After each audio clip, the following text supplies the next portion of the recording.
All right, we're here as the Lost Rider Podcast.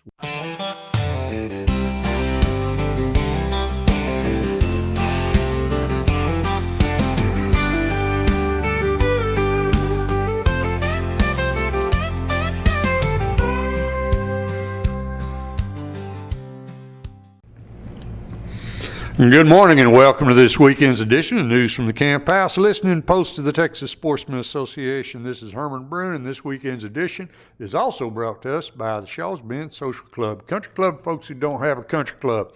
All right, tell you what, got a special guest with us this morning. First time he's been with us, Mr. Matt Rice, and we're actually at Derek York's podcast summit down here in Garwood. It's an event that's put on every year. He brings in people from all over the United States, interesting people with interesting stories. He brings in about a half a dozen radio and podcast people to get these interviews, and we share them around everywhere. And now Mr. Matt Rice is with me with the American Rivers Institute. Is that correct? Yeah, American Rivers. We're a national not-for-profit river conservation organization. All right. I'm going to let you explain that a little bit more because this is a national organization. It's relatively new, right? Well, National River Conservation Organization. We have a presence in all the regions within the United States.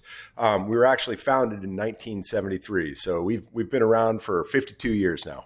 Ah, okay. Well, it's relatively new compared to how old you are. So that's all right. Okay. Now, in the past, let's talk about some of the stuff because you're here in Texas now, and we've discussed it just lightly. That, you're picking up on a lot of the nuances and innuendos of what Texas water is all about, but y'all have done a lot of work across the United States. Yeah, so my role at American Rivers, I'm the Southwest Regional Director for American Rivers. So I oversee all our work in Colorado, Utah, Arizona, New Mexico, and a bit of Nevada and Southern California as it connects to the Colorado River. The Colorado River out there. Okay. Exactly. Yeah. I'm going to have to continue to clarify myself about that. So I also lead our work in Texas. We don't have staff or a program yet in Texas, but over the last couple of years, I've been coming down to Texas a lot and learning about some of the water and river issues in the state and meeting people, trying to build trust and friendship. One of the things that I really want to avoid as I work to build a presence and contribute impact in Texas is I want to avoid, kind of coming in and telling Texans what to do, right? That's not going to go over well. So, but I'm getting closer and closer, and I think that hopefully we're going to have a program in Texas that's going to support local partners, support agriculture, support Texans in advancing solutions for a more sustainable water and river future. Okay, let's talk about, and to help listeners, to help people understand, tell me what y'all have done in the past where you were director. Yeah, sure. So a lot of my work has been focused on the other Colorado River, the Colorado River that rises in the state of Colorado. It's an incredible recreational resource, great fishing, presents opportunities for great hunting, also provides water to 40 million people in the Southwest United States, irrigates a ton of agriculture. In fact, if you eat vegetables anywhere in North America, including Canada and Texas, from about October to June, those vegetables are most likely grown with Colorado River water. So a huge economy at stake, a huge agricultural system at stake, 11 national parks. And so my focus there has been building partnerships with agricultural producers, sometimes cities, certainly others, to implement projects that provide multiple benefits for rivers, restoring rivers while improving agricultural efficiency and operations, and then using those projects to advance policy that we can use to keep more water in rivers. All right, give me examples. Good example, Colorado, Grand County. It's a project that we just recently completed. It's a multi-million-dollar project where we worked with a coalition of ranchers that, just to be quite honest, right, these are ranchers that probably never imagined in any lifetime that they'd be working with a conservation organization like American Rivers. We helped them secure the federal funding, the state funding to improve their river. One of the challenges on the Colorado River, especially the upper Colorado River in western Colorado, is that 80% of the snow and the rain falls on the west side of the mountains in Colorado. Okay. And 80% of the people live on the east side. Uh-huh. And so for decades and decades, places like Denver and Fort Collins and Colorado Springs have been diverting the Colorado River to the Front Range so they could grow as cities, even for some agriculture on the east side of the mountains as well. But what that has done to the river is that collectively those diversions pull between 60 and 80% of the native flows in the river to the east side. Okay. And so we have a river that's used to having 60 to 80% more water in it, that now has significantly less. And so essentially this restoration project focused on helping these farmers and ranchers pull their water so they can continue to irrigate mostly their forage crops, hay for their cattle production. We came in, helped them secure the dollars, restored the river, essentially right-sized the river, so kind of made the river reflect its hydrologic flow reality. Okay.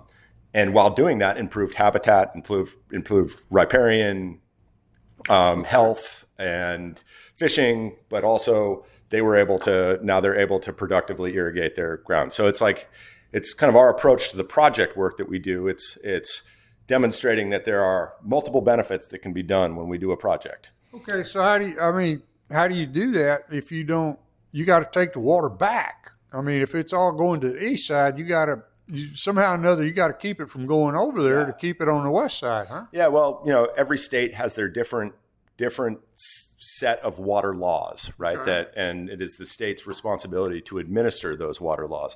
Colorado is especially complicated, but it is like most Western states, a prior appropriation state, which means that water use is used first in time, first in right. There's a series of water users that the most senior water users that have put their water to beneficial use first, whether that's for agriculture or for, industrial uses, power production. They have the first shot at that water in low water years kind of thing. Huh.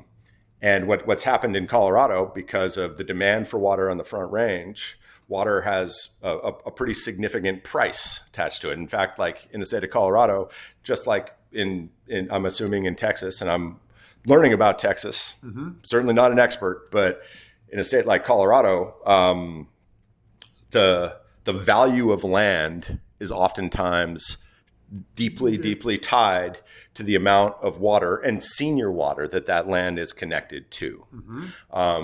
And there's nothing in the law that prevents farmers, ranchers, any other user of water to sell that water right to the cities.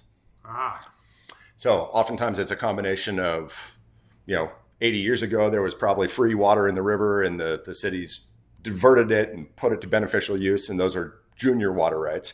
The old water rights that the cities use were purchased from agricultural producers many years ago. And it still continues to be a threat in the state of Colorado and certainly other places where there's more demand for municipal water from the cities. And so the cities come in and they buy water rights from ranchers and farmers and take those water rights elsewhere. All right. So it's not a matter of this water just got diverted. The ag people on the west side actually sold some of that stuff. In some cases, yes. In some cases, they just took it. Yeah, and just to be totally frank about it, the cities, using Colorado as an example, still, the cities have a legal right to that water because they've secured it over time, whether it's a junior water right where they divert, which would make, in low water years, the agricultural producers on the west slope would have seniority, or they have purchased it. So they have legal right to do it, but it remains a very contentious issue in the state of Colorado. Right. No, that makes sense. I mean, and my listeners are going, why are we talking about Colorado? Yeah. Well, our Colorado over here in Texas stays in Austin. That river, if you go look at it right now, it's pitiful. our river it stays up in Austin because Austin, it is unrecognizable to me how that city has grown across those. What used to be such a beautiful hill country, now it's all Austin, and our water there stays. We no longer have a rice industry down here on the lower Colorado. If you're talking about wildlife, there's ducks and geese and all that stuff. There's more reasons for those problems, but certainly the loss of the rice industry contributed to that. Now, what you see here in Texas is, municipalities will get the first shot at that kind of stuff. I don't think we've got quite the water rights situation that goes on in Colorado. I'll tell you what, let's take a quick break and thank the folks who let us come on here every Saturday morning. We'll be right back.